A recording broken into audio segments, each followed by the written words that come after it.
하나님이 이 땅에서 삶의 고난을 겪고 그 고난들로 인해서 여러 가지 역경 가운데 있는 그리스도인들을 위로하고 격려하는 방식은 무엇일까요?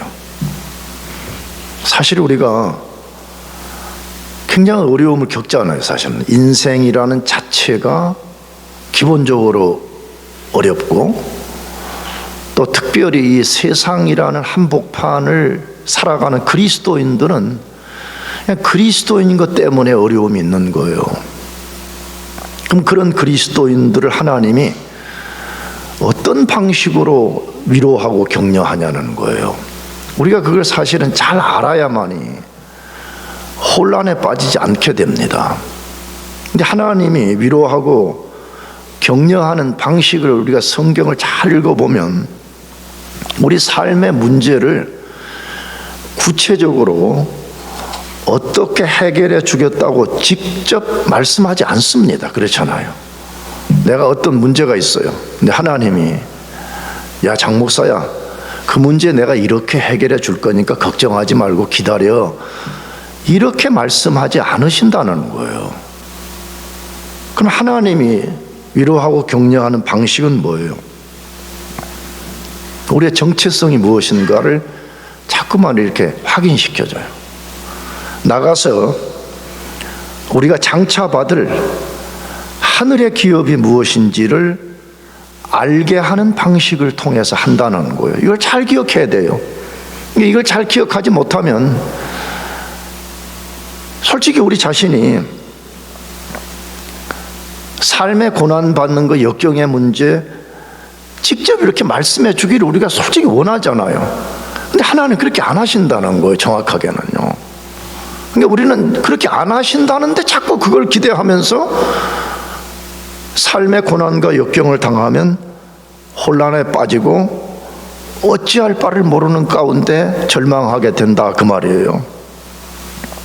그럼 왜 하나님은 우리가 원하는 방식대로 하지 않으시고, 다시 말하면 고난과 역경의 문제를 어떻게 해결해 주겠다 구체적으로 말씀하는 방식이 아니고 너 자신이 누구인가를 다시 상기하라는 거예요. 너가 장차 받을 너의 기업의 영광이 얼마나 큰가, 그걸 다시 생각하라는 방식으로 말씀하시냐 이 말이에요. 왜 그럴까요? 하나님이, 미안해요 이런 표현 써서, 뭔가 좀 지식과 지혜가 뭔가 모자라 가지고 그렇게 하실까요? 절대 그런 거 아니죠? 그럼 왜 그렇게 하시는 거예요? 그 방식이 하나님이 보실 때 우리에게 최선이기 때문에 그런 것입니다. 그 방식이 베스트라는 거예요. 그러면 왜 그 방식이 우리에게 최선일까요? 여러 가지 이유가 있습니다.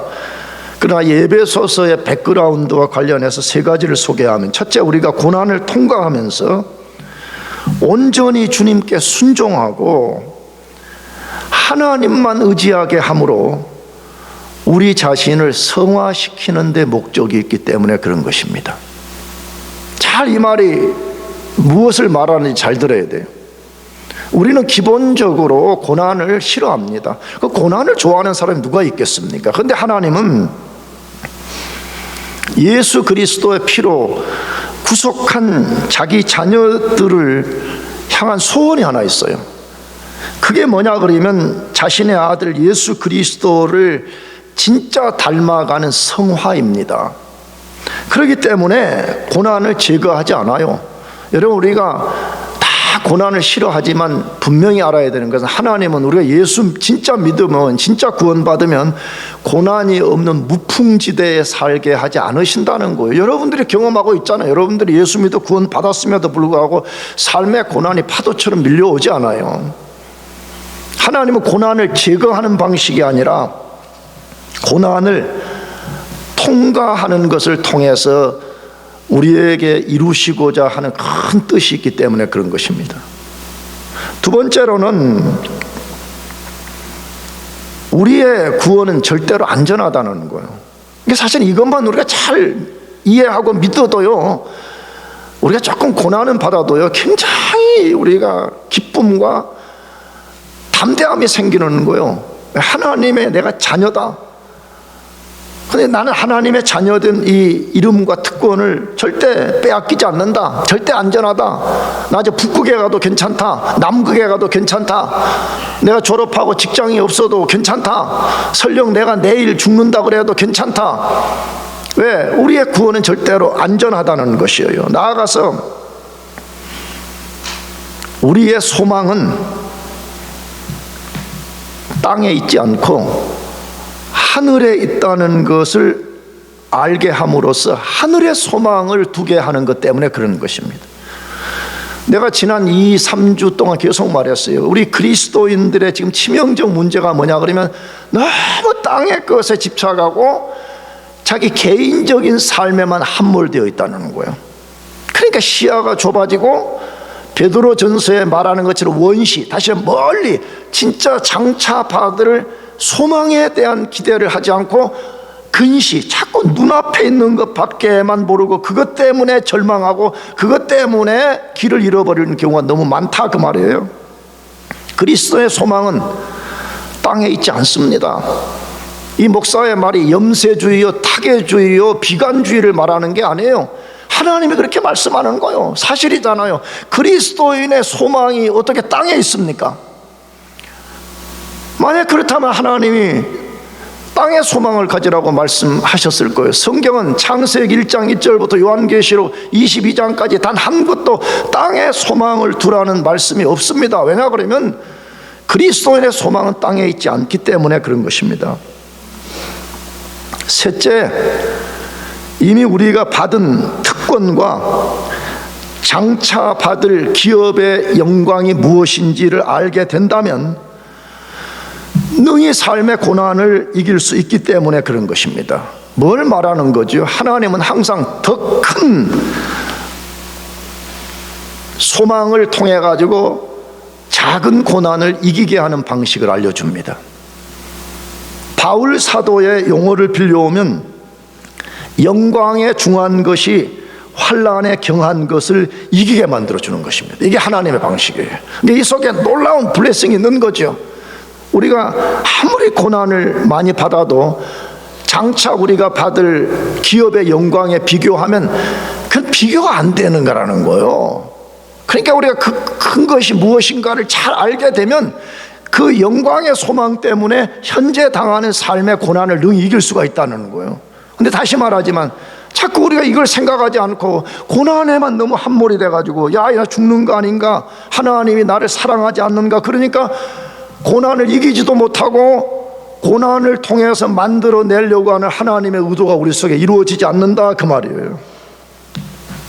그래서 하나님은 바울 사도를 통해서 그리스도인 된 우리 모두가 성령의 역사로 먼저 하나님을 알라고 말해요. 누구를 알라고요? 하나님 알아라.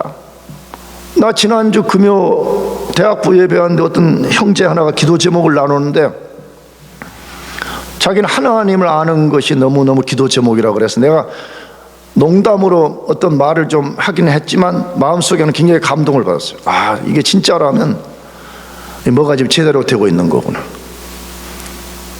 하나님 아는 것보다 위대한 지식은 없습니다. 하나님 그분을 아는 것보다 큰 블레싱은 없어요. 왜냐 그러면 말했잖아요. 모든 것이 하나님으로부터 나온 거라니까. 그러니까 철학자들의 말을 통한다면 그냥 우리의 모든 것은 그림자고 실체가 하나님이란 말이에요. 그렇잖아요. 그러니까 하나님을 안다 그러면 우리가 그토록 꿈꾸는 그림자적인 것들이 하나님께로부터 나온다는 말과 같은 말이기 때문에 그러는 거예요. 나가서 바울 사도는 너희 마음 눈이 열어져서 이미 우리가 받은 거, 진짜 우리가 예수 믿어 구원을 받았다고 하면 우리 그리스도인들이 이미 받은 어떤 엄청난 게 있다는 거예요. 그것이 무엇인지를 정확하게 알아라고 말해. 근데 그것은 부르심의 소망이라 그렇게 말했죠. 그게 구원의 확신이라 그랬지. 쉽게 말하면 구원의 소망. 나는 구원받은 하나님의 백성이다. 난 절대 구원을 잃어버리지 않아. 왜? 내 구원은 성부의 예정과 성자의 구속과 성령의 인침을 통해서 받은 거기 때문에 절대로 잃어버릴 수가 없다는 거예요. 거짓된 목사, 거짓된 그리스도인들이 자꾸만 구원을 잃어버릴 수 있다고 말하는데, 여러분 그렇다면 그걸 뒤집어 놓으면 하나님의 예정이라는 것은 무너질 수도 있다는 말이고, 예수의 대속은 무효로 돌아갈 수 있다는 말이고, 성령의 인침이라는 것도 잘못하면 실패로 돌아갈 수 있다는 말인데, 그런 일은 일어날 수가 없는 것입니다. 그러니까 그걸 우리가 딱 인식을 하면 다시 우리 북극에 가도 되는 거예요. 자꾸 그리스도인들이 하나님이 우리의 주권자요, 목자요, 아버지요, 섭리자라는 걸 믿지 못하니까 난 못 믿어요. 그러니까 내가 내 안전을 확보하려고 그래요. 나는 내가 앞으로 졸업하고 나가라 그러면 하나님이 아니라 내가 내 안전을 만들어야만 난 나가겠어요. 그래서 벌벌 떨고 있는 거예요. 내가 성경 공부 때 말씀드렸죠. 왜 믿음의 조상 아브라함을 갈대아 우르에서 떠나라 그런 거예요. 갈대아 우르, 지금 이란 이라크 부근에서도 얼마든지 믿음의 조상을 하나님 만들 수가 있어요. 전능하신 분이 그걸 못 만들겠어요? 그 당시에 바벨론 제국, 페르시아 제국 안에서 얼마든지 그걸 만들 수가 있는 거예요. 근데 하나님이 왜 내가 지시한 땅으로 가라 그렇게 한 거예요? 그 전까지는 아브라함은 갈대아 우르, 바벨론 제국, 도성, 이게 자기 안전의 모든 것이었어요. 근데 하나님이 이제부터 너는 눈에 보이지만 없어질 도성을 안전의 수단으로 삼지 말고 눈에 보이지 않지만 전능하신 하나님, 너 삶을 진짜 책임져 줄 나 여호와를 의지하고 발을 내디디라는 거예요. 우리에게도 그걸 동일하게 요구하는 거 아니에요? 우리 믿음의 할아버지를 그렇게 했다 그러면 믿음의 후손인 손자들인 우리들도 하나님 그렇게 해보라고 그렇게 말씀하시는 거예요. 그래서 하나님이 바울 사도를 통해서 너 이미 받은 부르심의 소망이 무엇인지를 좀 알아라는 거예요. 나가서 너가 장차 앞으로 받게 될 너의 기업의 영광이 얼마나 광대한 것인지를 알아라고 말씀하는 거예요. 그렇다면 당연히 우리가 이걸 더 깊이 알고 더 넓게 알고 더 정확하게 알아가야 되지 않겠어요?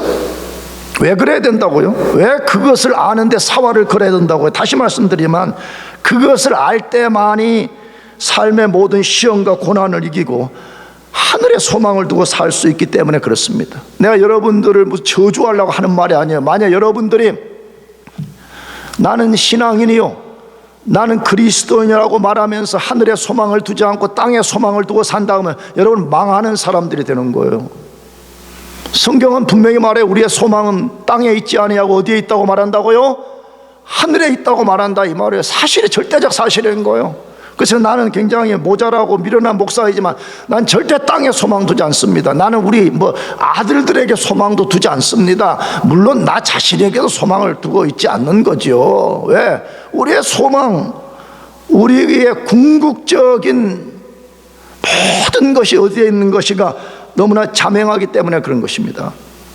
그래서 오늘 성령님이 우리의 마음 눈을 밝히사 우리로 알게 하기를 원하는 두 번째 내용, 이걸 뒤집어 놓으면 우리가 반드시 알아야 될 두 번째 내용인 기업의 영광의 풍성함이 무엇인가, 이걸 우리가 같이 소개하고 다루고 관찰하고 깊이 묵상하는 시간이 되었으면 좋겠어요. 자, 그러면 우리가 장차 받을 기업에 대해서 무엇을 알아라고 하나님이 말씀하시냐 하는 거예요. 첫째, 그 기업이 구체적으로 무엇을 가르치는 것인가, 무엇을 말하는 것인가를 정확히 알라고 말씀해.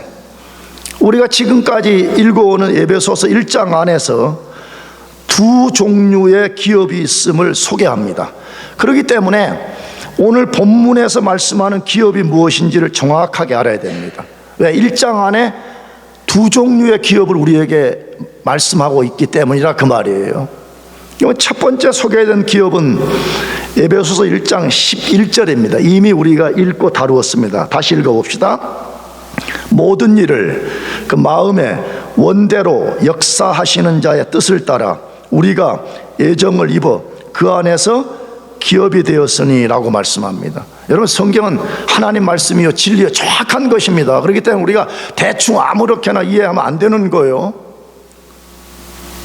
여기 그 안에서 기업이 되었다는 것은 그리스도인된 우리가 하나님의 소유, 하나님의 기업, 다시 말하면 하나님의 아주 복된 소유가 되었다는 말씀인 것입니다. 하나님은 자신이 예정하고 자신의 아들 예수 그리스도의 피로 속량하고 성령으로 인을 친 우리를 자신의 기업으로 삼은 거예요. 그러니까 모든 그리스도인이 하나님의 기업이라는 게, 하나님 그분의 소유요 하나님 그분의 기업이다, 그 말이에요. 이게 에베소서 1장 11절에서 말하는 첫 번째 기업이라는 말씀이에요. 그러므로 모든 그리스도인은 하나님의 소유된 기업입니다. 그걸 믿으시기 바랍니다. 이 사실만 봐도 그리스도인이 얼마나 복된 존재인가를 알려주는 말씀이에요.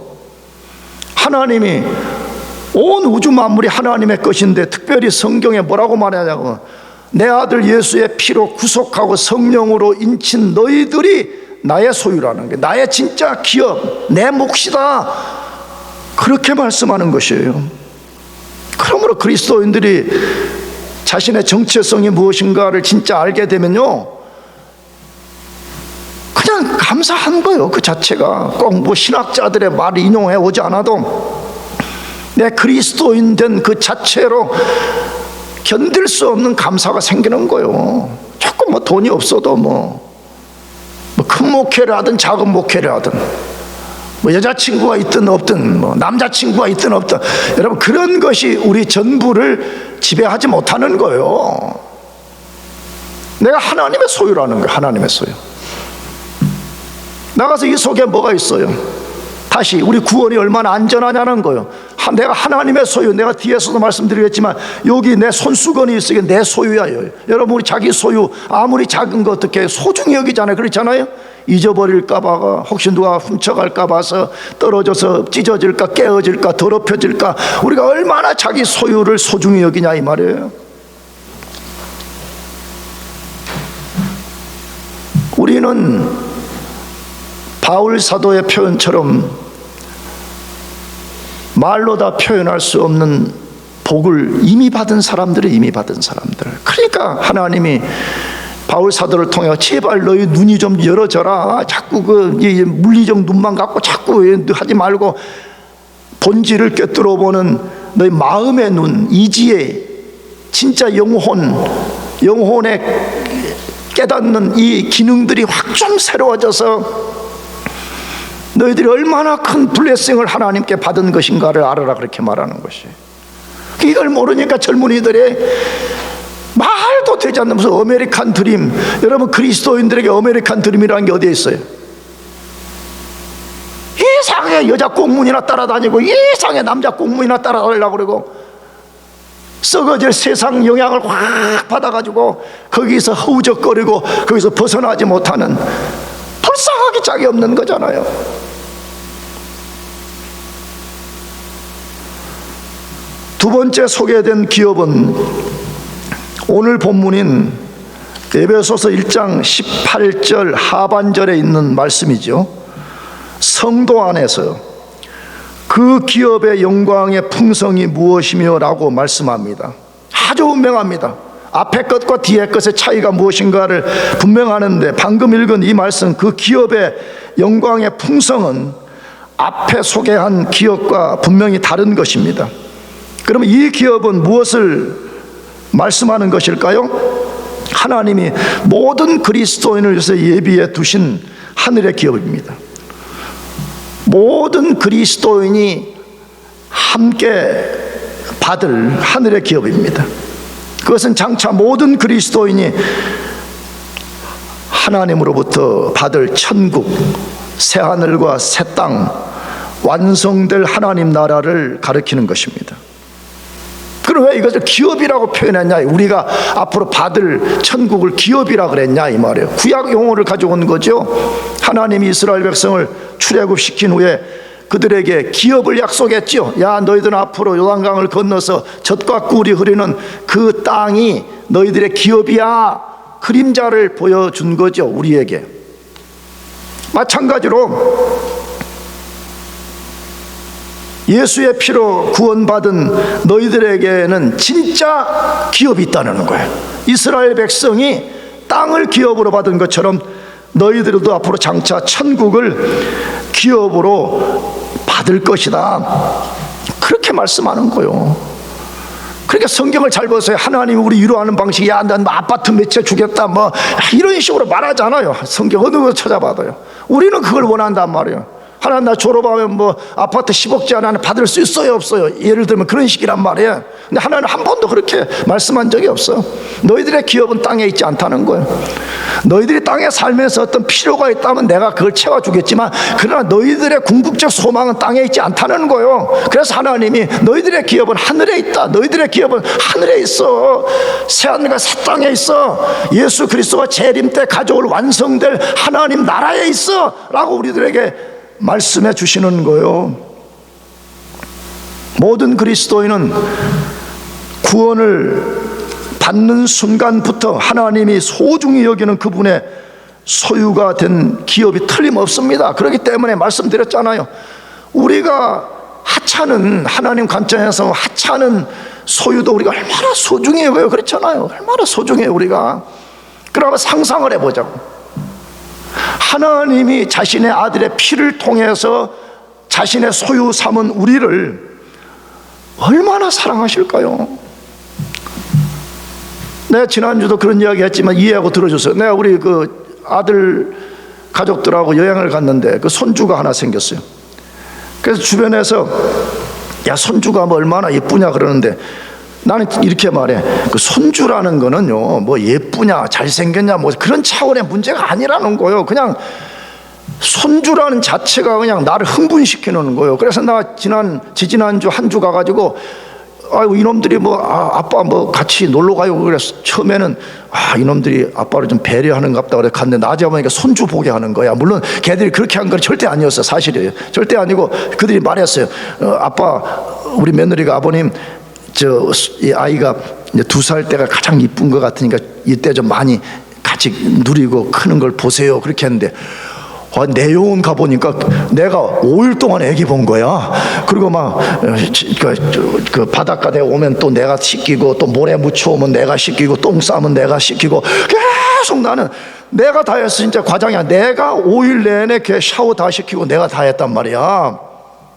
근데도 불쾌히 여겨지거나 이놈들이 나를 속였구나, 이놈들이 나를 이용해 먹으려고 데려왔구나 그런 마음이 하나도 안 생겨. 그리고 그 손주가 그냥 계속 그 내가 막 사랑과 관심과 이걸로 계속 돌보는 거지. 그렇잖아요. 막 계속 한순간도 눈을 뗄 수가 없는 거예요. 여러 가지 이유로.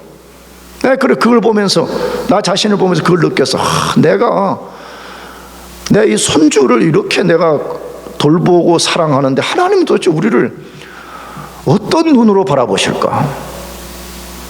우리는 나 같은 경우는 손주를 뭐 잠잘 때도 안 보고 뭐 내 화장실 갈 때 안 보고 내가 조금 피곤하면 안 보고 그럴 수가 있어요. 근데 하나님은 그의 눈을 우리로 단 한순간도 떼지 않습니다. 믿으시기 바랍니다. 한순간도 우리로부터 당신의 눈을 거두지 않아요.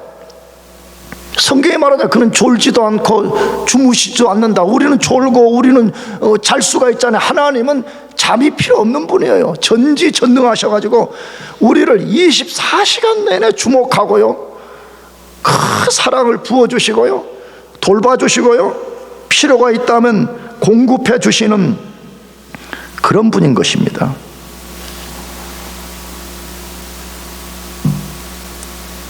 그러나 하나님은 그게 다라고 말하잖아요. 우리 언젠가 우리 개인의 죽음을 맞이하든지 아니면 예수 그리스도가 재림하는 종말을 맞이하게 될 때 하나님이 우리를 위해서 예비해 두신 천국을 기업으로 주실 것이라고 말씀합니다. 그건 절대적 사실이에요. 왜냐 그러면 하나님이 약속을 했고 예수 그리스도가 약속을 했기 때문에 그래요. 만일에 그게 뻥이라 그러면 그 하나님은 거짓말쟁이고 하나님이 아닌 것이 되어버리는 거예요. 이게 비록 현재 우리 눈에 보이지 않고 우리 손에 만질 수 없지만 하나님이 천국을 기업으로 주실 것이라고 약속했기 때문에 우리는 그 약속을 믿고 당당하게 걸어가는 거예요. 그래서 조금 세상에 조금 뭐가 좀 안 되고 조금 너무 낙심하면 안 돼. 그리스도인들이. 왜? 그리스도인들의 기업은 땅에 있지 않아요. 그리스도인들의 소망은 땅에 있지 않아요. 하늘에 있습니다. 믿으시기 바랍니다. 그건 믿고 가는 사람들이에요. 두 번째로, 이 기업에 대해서 무엇을 알라고 말씀하는 거예요? 그 기업의 영광이 얼마나 고귀하고 장엄한가를 알라고 말해.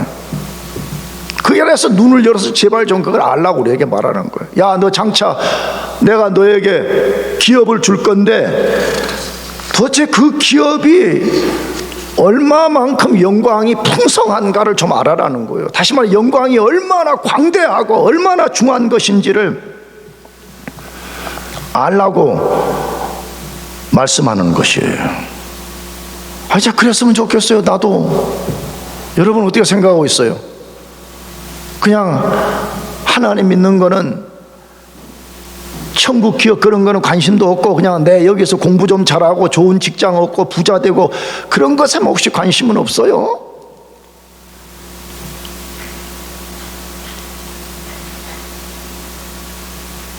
말씀드렸잖아요. 우리의 진짜 소망은 땅에 있지 않고 하늘에 있는데 그 하늘의 기업의 영광이 무엇인지를 알아라. 그러면 너희들은 그 광대한 영광을 알물 통해 가지고 이 땅에서 겪는 아주 작은 고난들, 이것들 너희가 능히 이겨냈을 뿐만 아니라 때로 세상에서 버림을 받을지라도 내가 받을 장차 미래의 기업과 소망 때문에 그것들을 능히 이기고 그 속에서도 좌절하지 않아, 그 속에 상처받지 않아, 그 속에서도 말라기 시대 백성들처럼 하나님을 섬기는 것이 무슨 유익이 있냐라고 말하지 않는다 이 말이에요. 내가 금요일에 말씀드렸어요. 그런 말은 저 비신자들이 하는 것이 아니라 어줍지 않이 교회에 들어와 가지고 예수님이 누구인가 천국이 누구인지도 모르는 인간들이 뭐라고 말하느냐. 말라기 시대 그렇게 했다고 우리 읽었지. 대학부 아멘이지. 뭐라고? 하나님을 섬기는 것이 무슨 유익이 있냐고 그렇게 말해. 그 시대가. 혹시 여러분 그렇게 하지 않아요? 하나님 섬기는 게 무슨 유익이 있냐는 거예요. 그러니까 하나님 그분의 영광 속으로 확 뛰어들지 않고 주변 가장자를 빙빙 도는 거예요. 빙빙 도는 거예요. 돌다가 잘못 걸리면 하나님의 블레싱을 받겠지 이런 식이란 말이에요. 근데 성경 그렇게 말하지 않아요. 너가 장차 받을 영광의 기업의 영광이 도대체 얼마만큼 광대한 것인지를 알아라고 말씀해요. 그렇다면 우리는 마땅히 성경을 추적하면서 천국의 영광, 우리가 장차 받을 기업의 영광이 무엇인지 알아야 되잖아요. 근데 먼저 이걸 다루기 전에 우리가 꼭 알아야 되는 것은, 여러분 성경은 천국을 그렇게 약속하면서 천국을 자세히 설명하지 않는다는 거예요. 여러분 잘 보세요. 우리가 요한계시록 20장부터서 이제 천국을 그나마 좀 이렇게 우리에게 소개하는 거잖아요. 나머지는 거의 천국이 어떤 나라라고 구체적으로 우리들 알려주지 않습니다. 왜 그럴까요? 우리의 궁극적 소망이 거기에 있는데 왜 그 나라를 그렇게 자세하게 안 알려주는 거예요? 이따가 뒤에 다루겠지만 알려줘도 우리가 다 몰라요. 그래서 어느 신학자의 말처럼 그 세계의 영광이 너무 크기 때문에 이 땅의 언어를 갖고는 우리가 표현해낼 수가 없기 때문에 천국의 영광을 그냥 상징화시켜서 하나 말씀드려놓고 너희들은 걱정할 거 없어. 그냥 예수만 잘 믿고 천국 있다는 거 믿고 오면 돼. 나머지는 나 예수가 이걸 완전하게 준비해놓고 너희들에게 줄 것이야. 이 원리로 말씀한다 이 말이에요. 그러나 성경 안에는 우리가 성경의 근거에서 상상하고 추론할 수 있는 여러 개의 어떤 클루들을 우리들에게 주셨어요. 그 중에 첫 번째가 예수님이 말씀하신 것인데 요한복음 17장 24절 아버지여 내게 주신 자도 나 있는 곳에 나와 함께 있어 아버지께서 창세 전부터 나를 사랑하심으로 내게 주신 나의 영광을 그들로 보게 하시기를 원하옵나이다. 이건 유명한 예수님의 대제사장 기도잖아요. 예수 십자가 지시기 전에 마지막으로 대제사장으로서 기도한 내용 중에 하나인데, 그 내용이 뭐예요? 아버지, 저들이, 제자들과 오늘 예수 믿는 우리들이 내가 앞으로 천국에 다시 돌아가게 됐을 때 하나님이 나 예수에게 주신 영광이 무엇인지 저들도 보기를 원한다. 저들도 제발 눈이 열어져서 내 예수 하나님의 아들 때 내가 가진 영광을 저들도 보기를 원한다. 그렇게 기도한 거죠. 이 속에 뭘 볼 수가 있어요? 예수의 영광과 더불어서 그의 세계가 얼마나 영광스러울 것인가, 이걸 우리들에게 말한다는 거예요.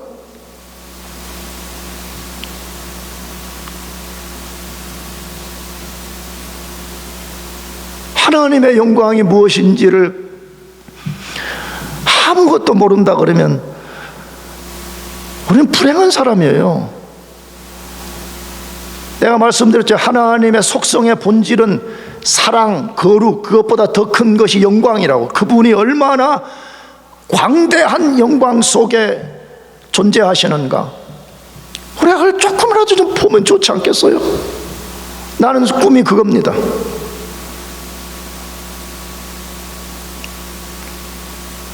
출애굽기 33장에 모세가 이스라엘 백성들이 우상 숭배를 해가지고 하나님이 다 쓸어버리겠다 그럴 때 모세가 단독자로 나와서 꼭 예수님처럼 중보기도 한 거잖아요. 이 백성들의 죄를 용서해 주세요. 하나님이 모세의 기도를 들으시고 용서하겠다 그래. 이게 모세가 거기서 끝나지 않고 예 알겠습니다, 그렇다면 하나님 증거로서 하나님을 보여주세요, 이렇게 한 거예요. 와, 진짜 우리가 좀 때로는 모세 같은 좀 담대함이 필요한 것 같아. 그래, 좋다. 그러면 내가 내 영광을 보여줄 거니까 너 바위 틈으로 들어가라. 왜? 여러분, 바위 틈에 안 들어가 하나님의 영광을 죽어버리는 거예요, 인간들이 지금은요. 그래서 모세를 바위 틈에 들어가게 한 후에 성경 보니까 하나님이 그 위로 지나가셨는데 모세는 하나님의 등을 봤더라, 이렇게 돼 있어요. 우리가 알죠. 하나님은 등이 있는 분이 아니에요. 그거는 신인 동영설로 하나님을 인간화 표현시킨 것이니까 모세가 하나님의 영광 전체 가운데서 일부분을 흘끗 봤다는 거예요. 그 영광을 보면 그냥 사람들이 막 다 죽음의 상태에 빠져버린 거잖아요. 성경에 하나님의 영광을 일시적으로 본 사람들이 다 하나같이 나는 죽었습니다, 이렇게 고백해요. 이사야가 그랬고 베드로가 그랬고 사도 요한이 그랬습니다. 여러분, 그렇다면 우리가 예수의 영광, 예수 그리스도가 펼칠 그 하늘의 영광을 좀 알아가야 되지 않겠습니까? 두 번째로 빌립보서 1장 23절에 사도 바울의 고백입니다. 내가 그 둘 사이에 끼었으니 차라리 세상을 떠나서 그리스도와 함께 있는 것이 훨씬 더 좋은 일이라. 여러분, 바울 사도는 우리가 알지만요, 오늘로 말하면 박사 학위를 몇 개 가진 사람이잖아요. 그렇죠? 가장 인텔리전트한 사람, 율법에 정통하고 모든 것이 우리와 비교할 수 없는 인간적으로는 완벽한 사람이었습니다. 그런데 그가 회심한 이후에 그가 우리 같으면 오늘 같은 유럽을 다 구경한 거잖아요. 3차 여행, 전도 여행까지. 그렇다면 당시에 로마가 세계를 지배하고 그 화려한 도시를 보고 나서 야, 나 이 도시에 살고 싶다, 나 여기서 영원히 살고 싶다, 여기 시민권 받고 싶다, 이렇게 하지 않았다는 거예요. 뭐라고 표현했어요? 다시, 내가 그 둘 사이에 끼었으니. 둘 사이는 뭐냐? 그 아래도 나오지만 자기의 육체를 가지고 이 세상에 사는 것과 이걸 떠나가지고 천국에 가는 이 두 사이에 자기가 끼어 있다는 거예요. 근데 자기는 차라리 주님이 계신 영광의 나라로 가기를 자기는 원한다는 거예요. 자기는 그걸 훨씬 더 원한다는 거예요. 훨씬 그게 좋다고 여긴다는 거예요. 다만 너희들 때문이라, 빌립보 교회 너희들 때문에 내가 덜 좋아하는 육체를 가지고 이 세상에 살고 있다, 그렇게 말하는 거죠. 사도 바울이 뻥이 아니라면 천국이 도대체 얼마나 영광스러운 것인가 하는 것을 알려주는 것이죠. 바울도 우리가 똑같은 인간이에요. 더 좋은 것을 추구할 수 있는, 더 가치 있고 영광스러운 것이 무엇인지를 볼 수 있는 진짜 지혜를 가진 사람이잖아요. 도대체 천국이 얼마나 좋으면, 뒤에서 다루겠죠, 천국을 갔다 온 바울이 그렇게 고백을 했다는 것, 우리가 주목할 필요가 있는 거예요. 세 번째로 베드로 사도의 말씀입니다. 1장 4절에 썩지 않고 더럽지 않고 쇠하지 아니하는 유업을 잊게 하시나니 곧 너희를 위하여 하늘에 간직하신 것이라. 내가 2주 전인가도 말씀드렸어요. 성경 극명합니다. 이 세상의 모든 것은 언젠가 반드시 썩어지고 더럽혀지고 쇠해집니다. 좀 유식한 말로 연력학 제2법칙을 적용받는 거죠. 우리가 좋은 옷을 사 입었지만 백화점에서 그 순간부터 옷이 낡아져서 달라 없어지는 것처럼 말해. 이 세상은 아무리 좋은 학위도, 아무리 좋은 목사의 타이틀도, 아무리 좋은 부자의 이름도 반드시 썩어지고 더럽혀지고 쇠해지게 된다는 거예요. 그러나 우리에게는 절대로 썩지 않고 더럽지 않고 쇠해지지 않을 하늘의 기업이 있다는 거예요. 솔직히 얼마나 좋은 거예요. 얼마나 좋은 거예요.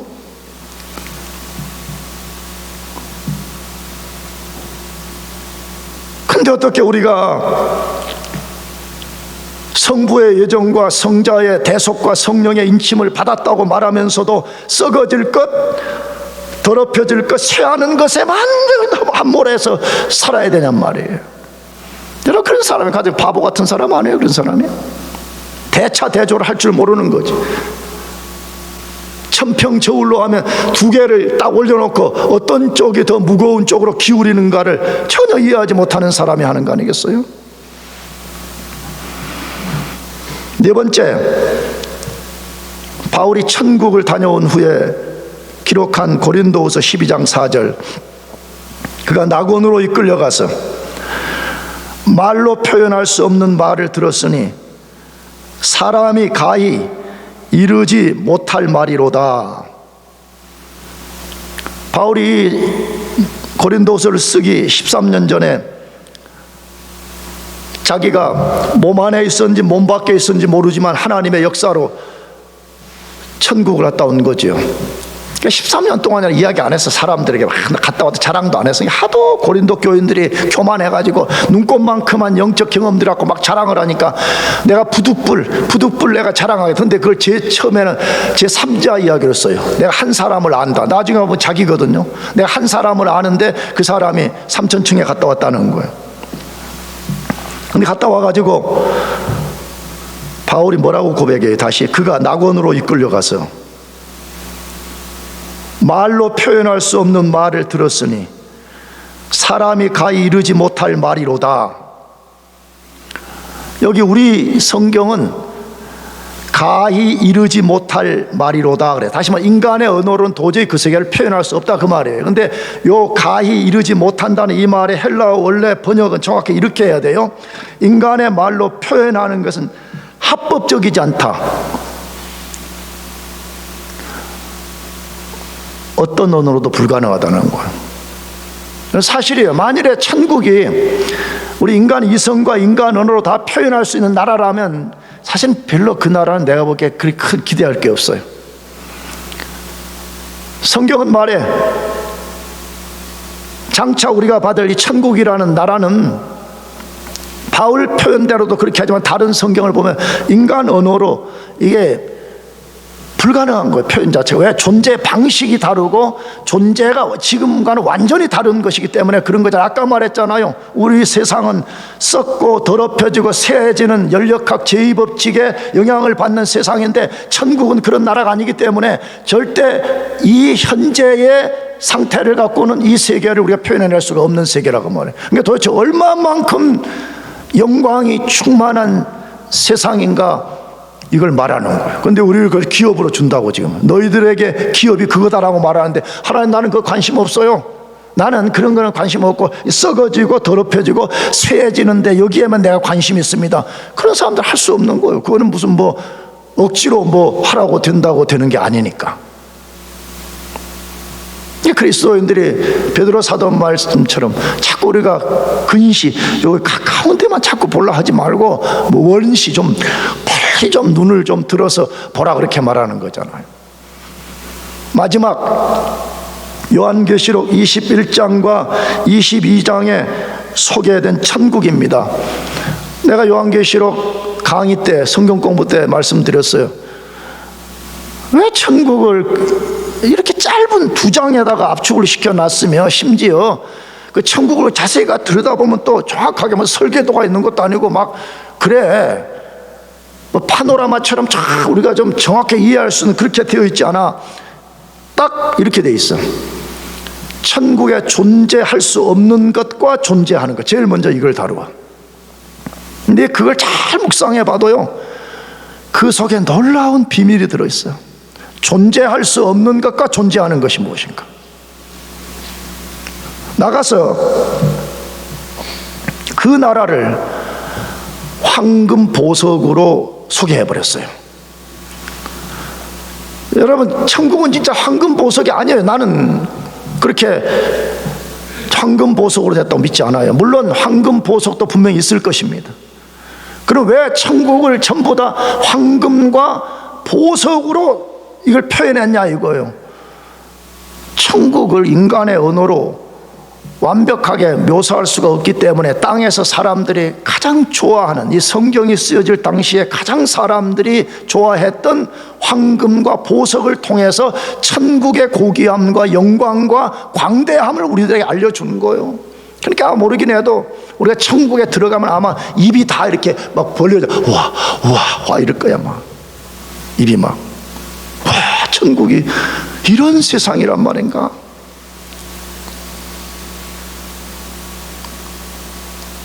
선하시고 완전하신 하나님이 우리들에게 무엇을 주시려고 준비해 놓으셨는가, 그걸 정확하게 압시다. 아멘. 거기에 소망을 두고 삽시다. 그러면 우리는 그 영광에 중요한 것 때문에 땅에서 우리가 겪는 삶의 작은 고난들을 능히 이겨낼 수 있고요, 썩어지고 더럽혀지고 없어질 것에 소망 두지 않고 영원한 것을 위해서 살게 될 수가 있는 것입니다. 여러분과 저가, 우리 모두가 그 복을 쫓는 사람들이 되시기를 축복합니다. 기도하겠습니다.